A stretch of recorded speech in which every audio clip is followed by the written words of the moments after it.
What regulations are more heavily testable? So I will answer this first, and then I'll turn it over to my friend Brian. I take the liberty, Michael, of changing law and regulations as it relates to NASA exams to law and registrations.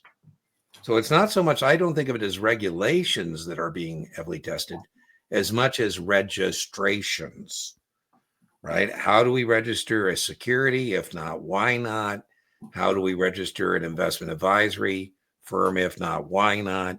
How do we register a broker dealer? If not, why not? How do we register agents of broker dealers? So I would say registrations, I think, would be what I would add to that, is being heavily testable. Brian, your thoughts on answering that question? Absolutely. On the Series 66, right, it's almost half the exam. It's 45 of the 100 graded questions.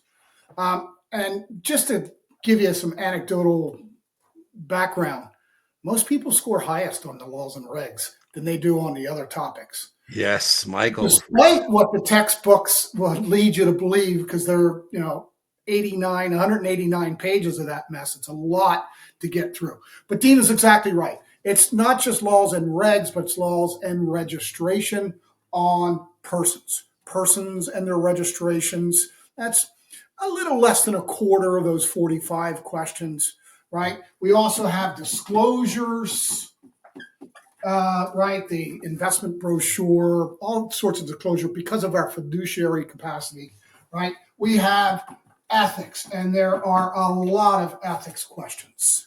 Yeah, 14, 15 disclosures, 10, 12, That's that's 25 of your 45. That's like a quarter of the exam.